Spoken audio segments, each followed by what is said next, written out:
If blur was the secret to cinematic images, every 1.4 lens would come with a Sundance award.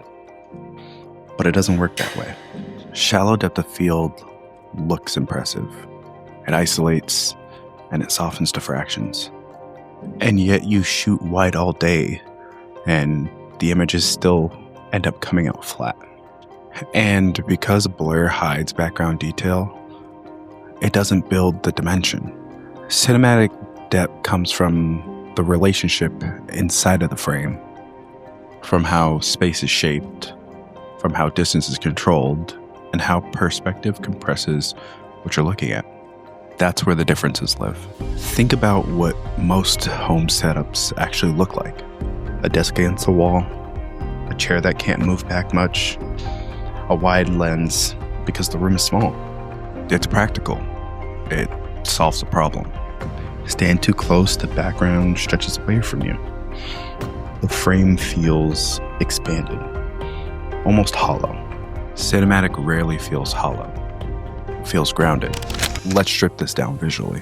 Same camera, same light, same aperture, f2.8. This first shot is at 10 millimeters with the Sigma 10 to 18 f2.8 DCDN. Look at the space behind me. It feels distant, disconnected. Now let's roughly switch to a 40 to 50 millimeter, and we're going to be using the Sigma 18 to 55. I move back, zoom in. Suddenly, the background visually moves forward. The frame tightens, and the subject separates without feeling exaggerated. And that's compression, not blur. Compression. Compression builds depth. Now, let's change one more variable. Distance. Right now, I'm sitting up against the wall. There's no space for the image to lay. No room for the shadows to extend behind me. So I step forward. A few feet is enough. No background has air around it. Air creates layers. Layers create dimension. And it has nothing to do with expensive gear.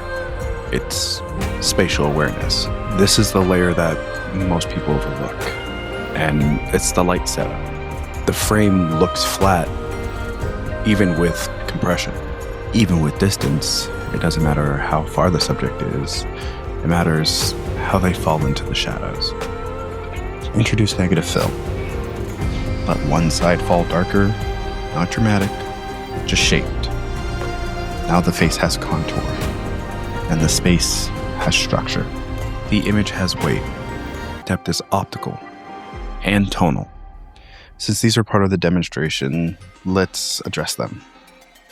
The Sigma 10 to 18 f2.8 DCDN is incredibly useful when space is limited, with the full frame equivalent of a 16 to 29 millimeter on Canon APS-C.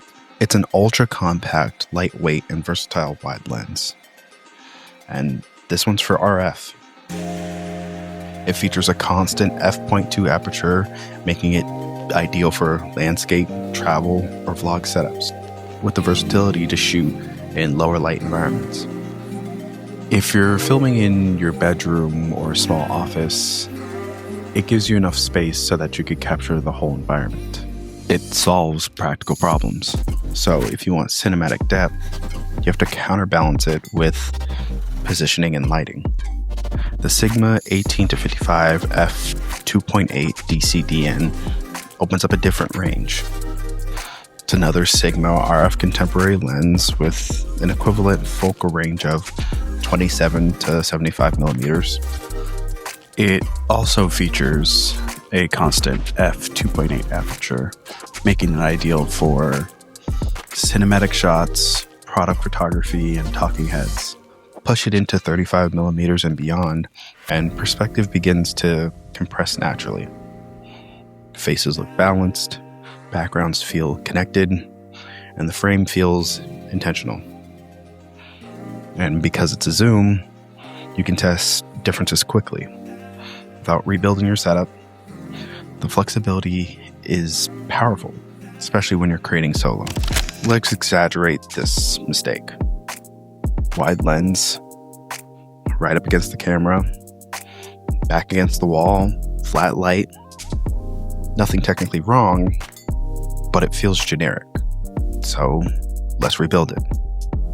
Let's take a step back, let's zoom in, creating separation from the wall and adding controlled shadow.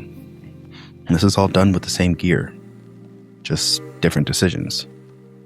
And the image shifts from content to constructed. Cinematic depth isn't built inside your aperture ring. It's built with distance, compression, the relationship with your environment, and contrast. Blur is a tool.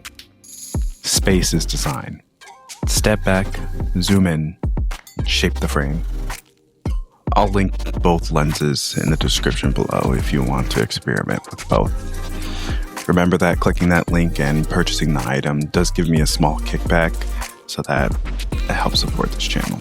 And as always, learn, create, and share.